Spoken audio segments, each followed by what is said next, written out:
might have been doing math on stream. That's dangerous. Oh god, that's the mistake. Yeah, it's a rough one to do. This isn't, though. This is Wolf getting it right here with the approach for DPLUS. They're going to take away the Victor, certainly an important one, and the Lilia to be removed from Oner. Yes, it was Oner's Lilia that really destroyed DK in that game number 3 last time these two teams met, and I think it makes a lot of sense to be taking that one away. Xin Zhao and Vi, the obligatory bans. Let's see what the final one is going to be here. Maybe a Jace, just get rid of that so she cannot pop off? Yeah, I mean, the only thing is if you ban the Jace, maybe he feels more inclined to pick up the Ambessa, and he's had fantastic games on that. True. So they do end up banning the Jace. I think Taliyah being open is obviously a big priority. Varus also available as well. A lot of options right now. And no matter what you take for the side of DPLUS, T1 are going to have something good in return. Looks like they will go for that Varus. I think T1 should take the Taliyah when it moves over to them. Yeah, I think Taliyah is almost higher priority than this champion right here. We'll see what T1 does decide to do.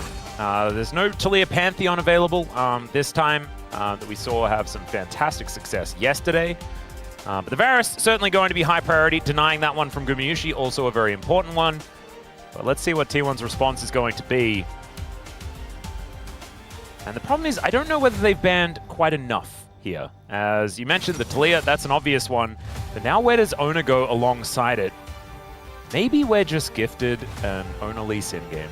Imagine that. Oh, this is good news for DPLUS fans. The 4-loss streak, Oner's like, I'm going to break it. I'm going to break it. Yeah, if you're a DPLUS fan, this is what you were hoping to come through.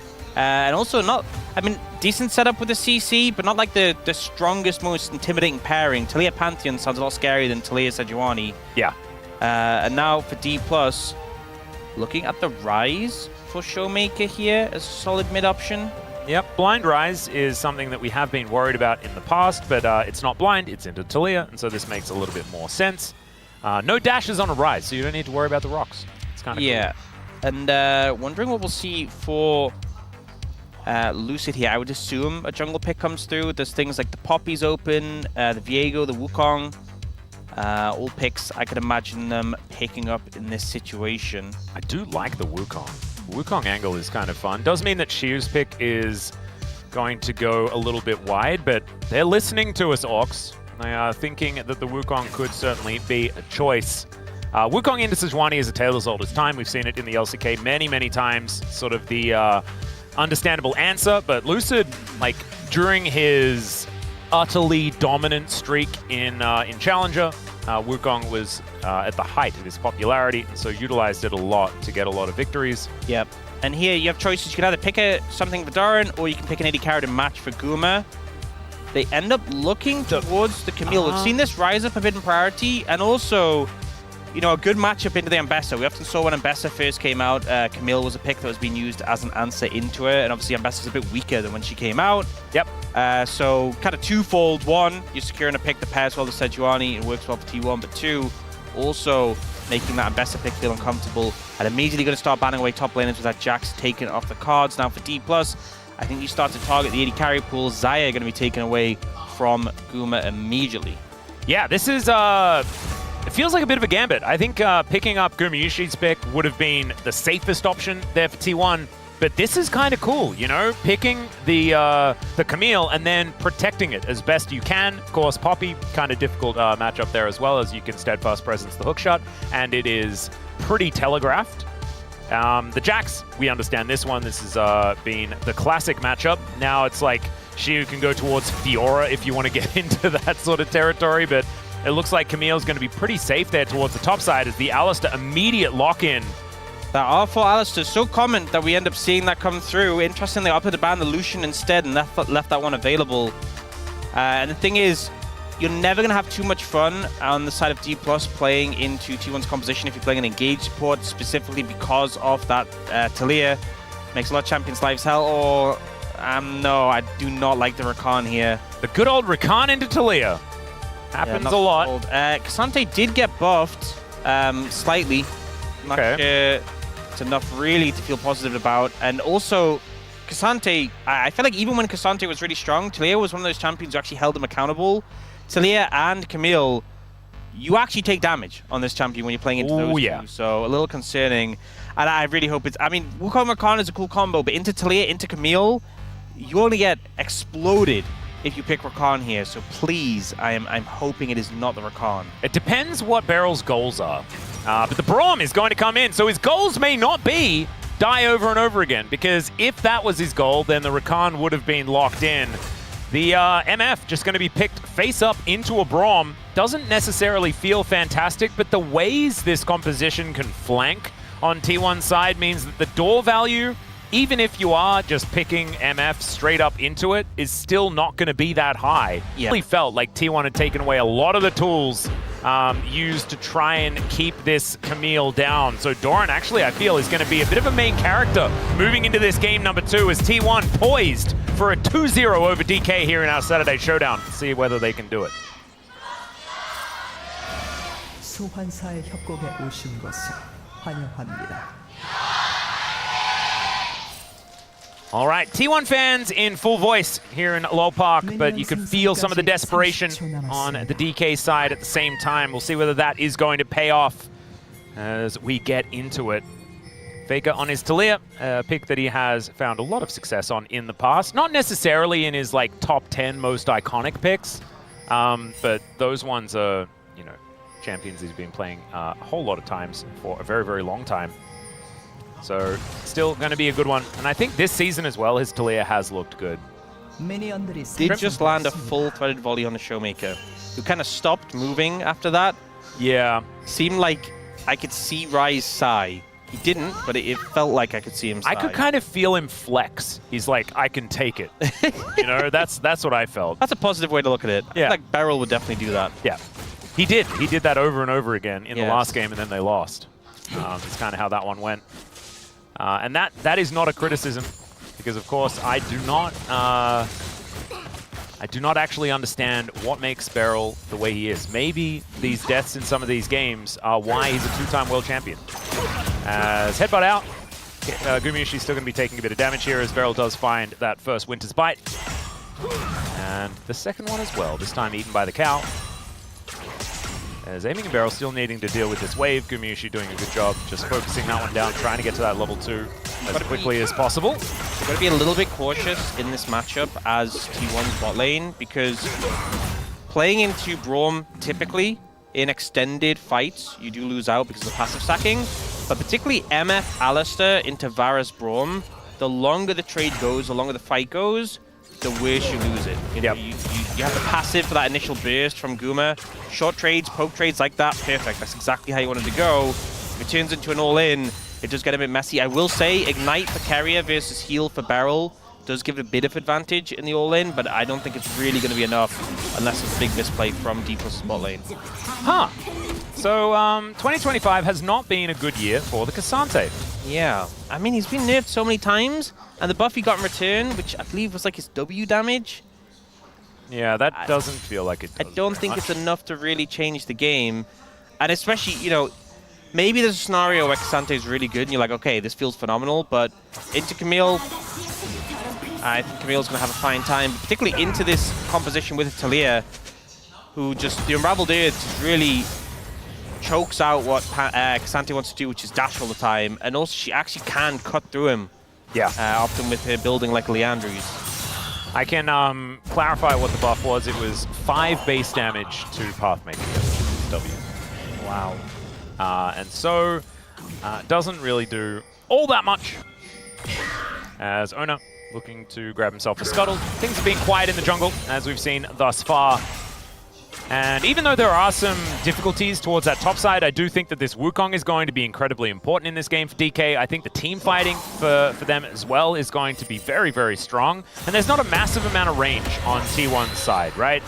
So this could be a possibility. We have to remember that as well, like with the Cassante, there is the fact that you can drag the Camille out of a Hextech Ultimatum with your ulti, and that can help cancel it. So the setup isn't quite as good if it is just onto this top laner.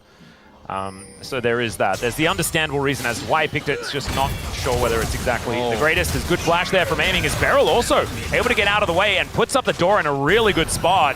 And they're even able to turn this. A lot of value from that piercing arrow, but both flashes now on cooldown, and Gumayusi holds on to his. Good news for T1. There could not be a clearer indicator that they didn't know Oner was there than when Beryl jumped in. Wait, no, but this is the thing. Is that an indicator of that? Any other player, I'd say yes. Exactly, because you watched him in the last game. Yeah, I don't know. That's all right, Lucid. Coming on over, seeing whether he has an avenue in. It looks like the answer is going to be no. And aiming, you can see with a lethal tempo as well, so going for more of that on-hit version of the Varus. Over a ward goes Lucid once again, so the bottom lane understanding that they can continue to push forward for T1. This first Drake is going to spawn. It's going to be an Ocean, meaning that our Soul could be a good one. And she back up here towards his top side. Pulverize is going to connect there onto aiming. He's taking a lot of damage. Remember, no flash. Has to cleanse as Keria throws down the late ignite. Yeah, Beryl actually out of mana, which is kind of hard to do in a Braum, if I'm being real. Definitely a lot of Winter's Bite spam. Now the Hex Flash coming in. Yeah, over the wall goes Keria. And he's out of turret range, finds a double Pulverize. Make a Rain comes down as Gumayusi comes on over. The door is set up at first blood. Still goes over to the Misfortune. And Beryl, like you say, didn't have a whole lot of the blue stuff, but is now going to have to deal with another wave as Keria finds yet another Pulverize. He will die, and Beryl is fine. And Gumayusi decided that he did not want to kill him. All in Beryl's plan. He's the carry. Yep. Showmaker is coming down towards his bottom side as well. As he realm warps in, he's got a flash. Kill. He's got cleanse. Yeah. So Showmaker's still going to flash for it. Throws a Q. Doesn't quite do enough damage. And so is going to trade his flash for a cleanse, which I would say in my little book of conversions, that's not worth. Look, this is an assumption, and I'm not saying it's true. But I think it'd be very funny if he realm warps in, and he's like, what sums does BMF have? Beryl's like, no sums, no summoners at all. Yeah. Flashes, cleanses. And immediately tilts. Grumbles a little bit. Yeah. Not saying that was the case, but it would be very, very... That happens all the time in solo queue when you jungler's like, what sums does bot lane have? Yeah, no sums, quick. You need to come, you need to come. Go for the flash play in, and then they just flash out and everyone dies. I was like, oh, no, they still had, that one. Awkward, it must have just come up, haha. Yeah, the lack of mana for Beryl means he saves his mana for his E, but doesn't have mana to Q as well. Guma flashes through the wall to kill, and it's just... This is just bad lane management from the side of DPLUS. The fact that you have a scenario where Beryl's out of mana and aiming's that low shouldn't really be happening. Yeah. Still, we have to really point out that T1 did get the much better end of that trade. They not only get first blood, but they also keep Gumayusi around as aiming died, so isn't able to pick up experience and gold and all that sort of stuff. And so as you can see, 400 gold lead for the MF going to be far more important than Beryl having a 140 ahead of Keria. As DK thinking about going for a contest, but I don't know about it. As Seismic Shove going wide. Keria comes in, gets a Pulverize onto Lucid, who does get the decoy off. And now Doran just says, nope, you do not have a jungler. They also take down the Dragon on the back end as aiming. He is just going to get evicted from this area. No flash, no chance. And Gumayusi even able to walk on over, give him a love tap, take him down. Shu on this top side of the map is at least trying to get something back, but I don't know whether it's going to be enough to make that play worthwhile. Great moves from Doran to come down there. As soon as they saw the 5th member, DPLUS knew they were cooked, but no summoners on that bot lane meant they were never going to be able to get out of that situation. And just, again, it just feels a little bit messy from DPLUS, a little bit misguided. The deficit isn't that big so far in this game, but T1 looking a lot cleaner so far. Yeah. And Gumayusi looking great on this Misfortune as well. So we're going to have a look at it one more time. It's like they're setting up for this fight. T1 are grouped together and Showmaker's at a complete distance. And also just, you know, question mark pings coming out on the top lane. We're like, oh, where's Doran? Oh, there he is. Yeah, and because they don't have flashes on Beryl or aiming, they just all die. And yes, you see, aiming having the difficulty of not being able to walk very fast to get out of Seismic Shoves. So Faker able to pull him back in, get another kill for Gumayusi to make that lane even more difficult for this Varus. As T1 looking to take down these grubs at the same time. They will be one objective away from picking up feats of strength in this game if that does in fact come in. Showmaker looking to try and defend as Gumayusi Keria are set up. Oner is taking the grubs. They're just taking all sorts of things all the time And T1's lead, I think, is only going to extend from this point on, as Lucid looking to try and at least get a crab, consolation crab there for the Wukong. She looking to go a little bit aggressive. Even has time to go back and get the cannon. You like to see that. And Keria, I feel like he's everywhere this game. As the Cyclone comes in, can Keria actually get in there to headbutt Lucid under the turret? And he does, in fact, do so. He flashes away. Realm Warp going to come on through. That gets rid of Beryl. So Beryl lives, and Lucid is very dead. Feels desperate. You know, great move there from Keria, hiding in the brush in between. Been able to spot Lucid moving around, but it just feels like these plays they're going for desperation, really. Wasn't in position for follow-up to come through onto Guma. And Lucid does go down. It seems like DPLUS's woes are just getting more and more dear. Yes. It's not looking great. As she does get the knockback. That was a cute little play. Looks for the all-out angle, but Doran just able to use the ult, gets back behind him, and Shiu doesn't have that angle anymore. Still going to be able to get the ult out for basically free here. And so the Cassante looking pretty good at this point in time, at least. See Oner hanging around for cover, but he has gone now. As let's see how greedy Doran is going to be. As let's see the replay instead. Yeah, so Keria's perspective. I think it was an ambitious play, even if Keria wasn't there. But Keria being there just meant there was no chance of it working. You know, Showmake's not able to get into range, into position to follow up. Yeah, it was beautifully done. Oner also over the wall with the Glacial Prison towards the end there, just to put the icing on the cake.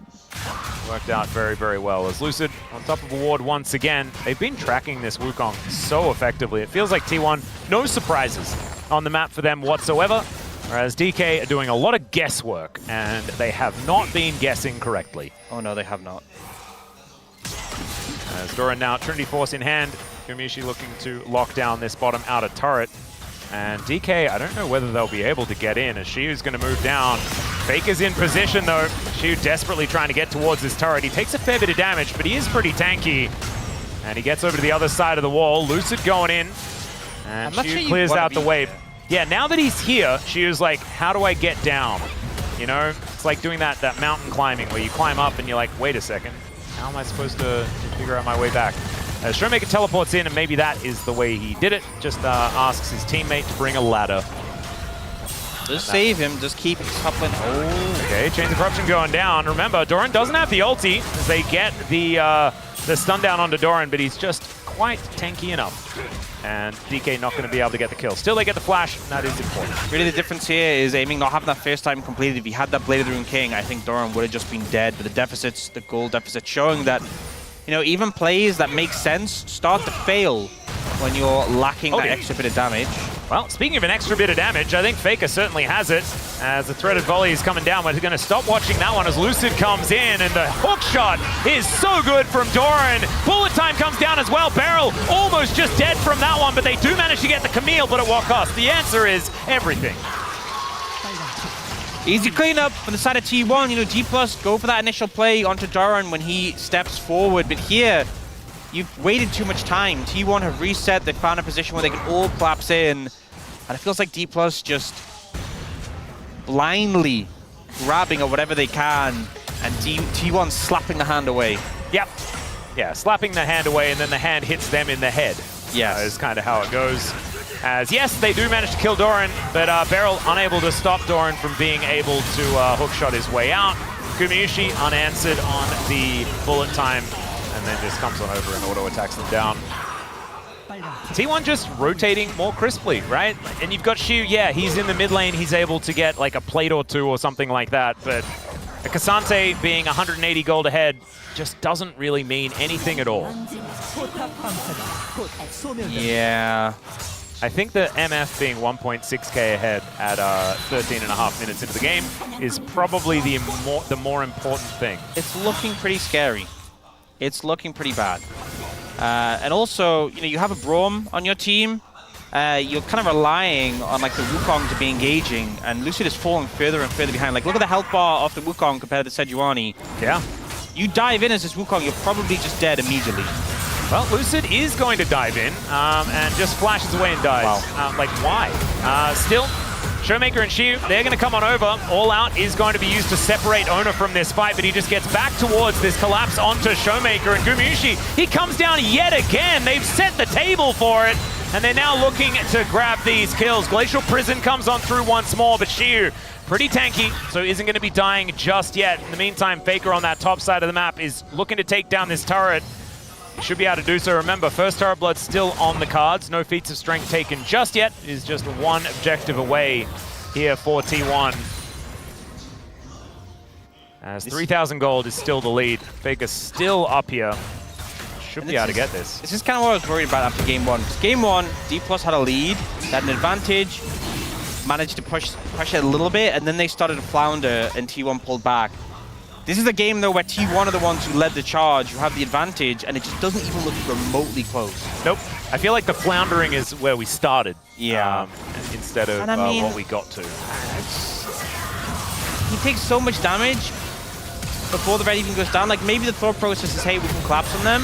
Then commit to the fight. You know, you're dying for a red buff, and then you're opting into a 2v2 when you're behind, and then Guma turns up as well. It's just...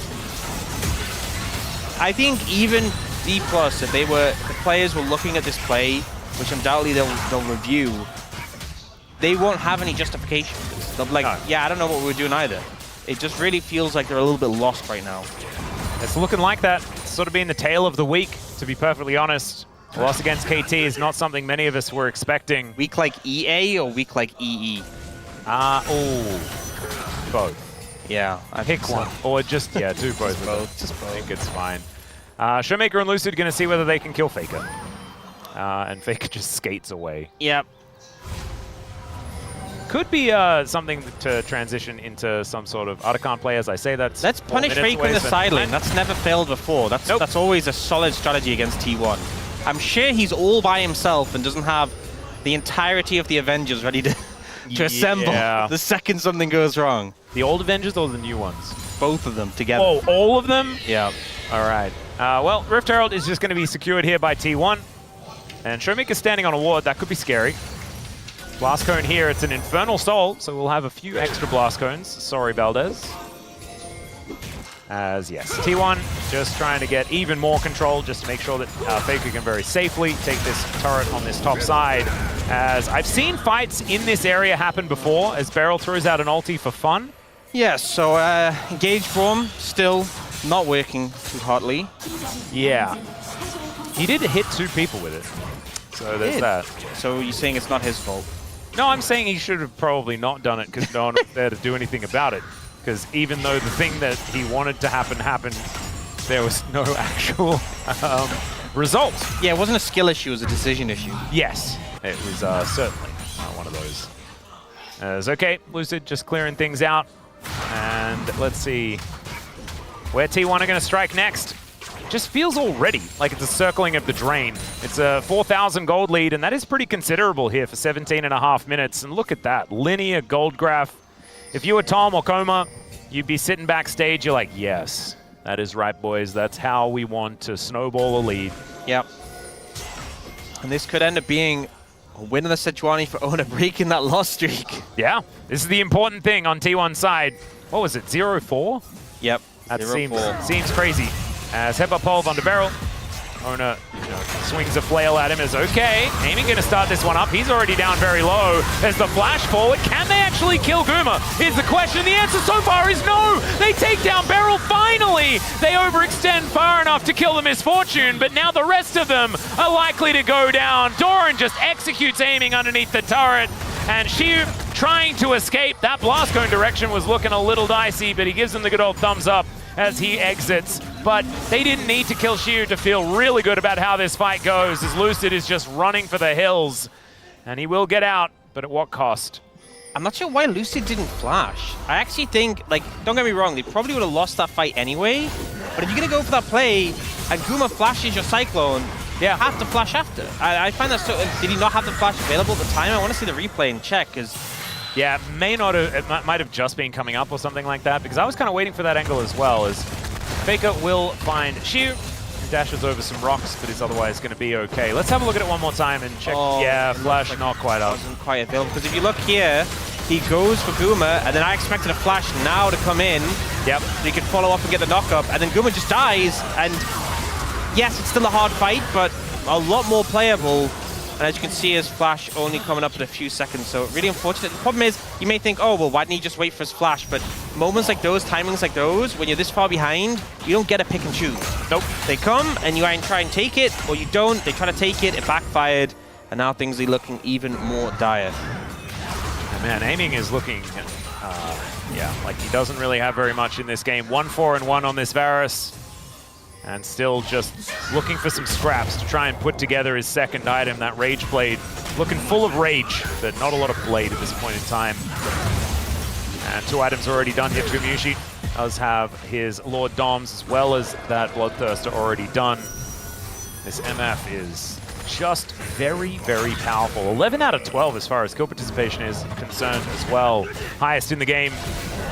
Really nicely done. Barrel, cute sidestep there from Oner, but still not going to be able to find anything from this play. Is DK going to need a bit of a miracle to try and get back into this one? And it feels like T1, they don't give the opportunities, right? Because they're not overextending into vision that they don't have, as the bullet time is so good. Barrel's door does pretty much nothing, and aiming is just shredded. Down goes the Wukong as well, as there is an all-out, so they kill Gumayusi one more time. As Showmaker also might be able to get a kill onto Keria. There is that one. Shiu gets himself out of there, but I don't know whether Showmaker wins this 1v1 against Oner, and he does not. Down goes the Cassante as well, as T1 complete the ace with only the sacrifice of their bottom lane, and you can see Shiu just head in hands. Showmaker not really sure of what to do, and this is looking like a bit of a glum DK at this point in time. Yep, all they're really achieving is just hampering away at Guma's KDA. In terms of the game state, it's just getting worse and worse. Every time they take down that MF, feels like they pay for it 5-fold. And here, just walk up, they're on a wall, disengage, comes out from Keria. The shield's a little late from Barrel, and even then, I think, you know, I was wondering, did he put points to Z? I think I got my answer just from seeing that play. Yeah. Shredded. Did he use his E, is what I was trying to consider. And then I did see that it was there. It reduces the damage by a lot less when it's just a rank 1 ability, so... You know. Yeah, not fantastic. I know you haven't heard me talk about this too much before. No, I haven't. The skill ordering on the Braum. Especially not in games that T1 are in. Yeah. I've never heard of it before, ever. A lot more damage reduction when you put more points into it. So where are we going?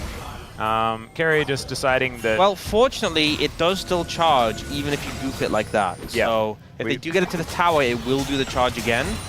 Why they gooped it like that? Maybe Keria was thinking about, like, he used it as a way to face check safely. And there was no one there, so he didn't need to worry about it, but maybe they didn't have that level of information. Okay, I thought it was... I think maybe it was...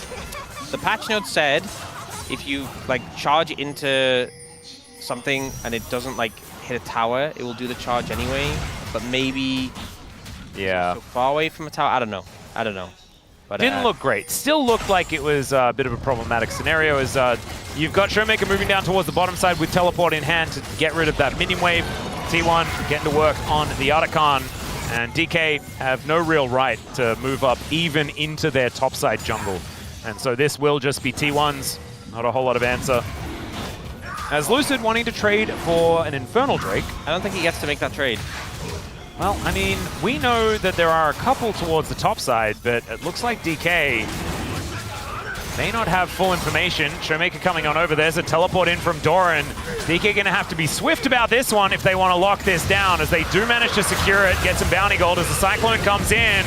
Lucid looking for Faker there, but Faker moves out of the way of the Cyclone. Very nicely done. Hextech Ultimatum onto aiming in the back line. What's this Varus ever supposed to do this game? And it is get shoved and then bullet timed to death, as Lucid, that was a bit tricky, gets himself over the wall as Shiu trying to get into that backline, goes all out and pulls Doran over, but he's so incredibly low. Gumayusi is looking for that kill, and he should be able to get it. Still, actually, Shiu doing some work, but Gumayushi's a raid boss. He is massive. That's another ace for T1.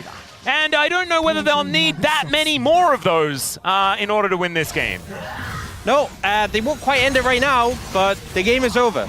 Even if the Nexus isn't going to get destroyed. So we see they try and make an engage onto Guma, but he opts to walk away from both the Sante and the Realm Wolf threat. Splashes over the wall, and then this engage, Aiming just doesn't get to play the game at all. And I thought that he was going to die from the shove, so he survived a little bit longer than I was expecting, but still didn't really auto-attack or do very much of anything at all. And here Shu does manage to at least kill Doran. But a sacrifice of Doran for the greater good is something that every Doran team is very, very good at utilizing. Yep. You can see in this game, Doran is actually quite fed, even though he is still a bit behind in farm. And Oner with 211 heart steal stacks. It's so rare we see that many. Yeah, that's some value. The LCK game. It's also quite rare that we see Lucid sitting at 0-6. This has been a pretty, pretty bad week. I actually didn't want to look at that, so. All right. Well, you don't have to. I don't really appreciate you pointing out to me. That's why I said it, so that you don't have to look at it. Yeah. Yeah. There we go.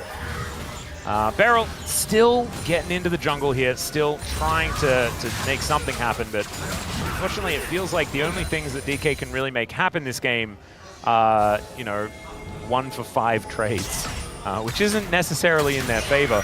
As Oner looking for another avenue in. Not going to be able to find Beryl with the Winter's Wrath, but I don't know whether that will matter. Baron going to be next on the cards. Been up for 22 seconds. As, all right, Realm War play. They want to kill Gumayusi one more time as the seismic shove is so perfectly placed. Showmaker goes Golden Shiu into that backline. They might be able to kill Gumayusi, but I guarantee they are all dead after that as Oner takes down the Rise. Doran getting on in there. Man, it's doing so much damage. Shiu dashing around, doing cool stuff, but you know what? He's dead. And there is not a whole lot to be said other than that. T1, even though they don't have their 80 carry, they will be able to pick up a Baron. And that is going to be yet another 1 for 5 trade. Max, do you remember, I think it was an MSI game, and it was on Faker's birthday, and I think he was playing against a Turkish representative, and they went 5-man mid and killed him level 1. Yeah, that was, and Dumbledore got the kill. Yes, and then from then on, SKT blasted them. Yeah. This kind of feels similar energy, where it's no longer about the outcome of the game, it's about killing Guma. I don't know why, I don't know what he did, but DPLUS have one goal, and that is to ruin that man's KDA. The game is done, but they've achieved killing Guma a few times now. I mean, I think sometimes when you realize that something's too hard, you just lower the expectation. You know? Just like, we're probably not going to win a team fight, but guys, we can kill Guma. Yeah. And you know what? They achieved it, and it's about finding... They achieved it 3 times. It's about looking at the positives. Which, like, the biggest positive is probably Oner and the turnaround that he's had on his Sejuani for this season. Because, of course, his Sejuani was fantastic in previous seasons. Just hasn't been able to find the same level of success with it.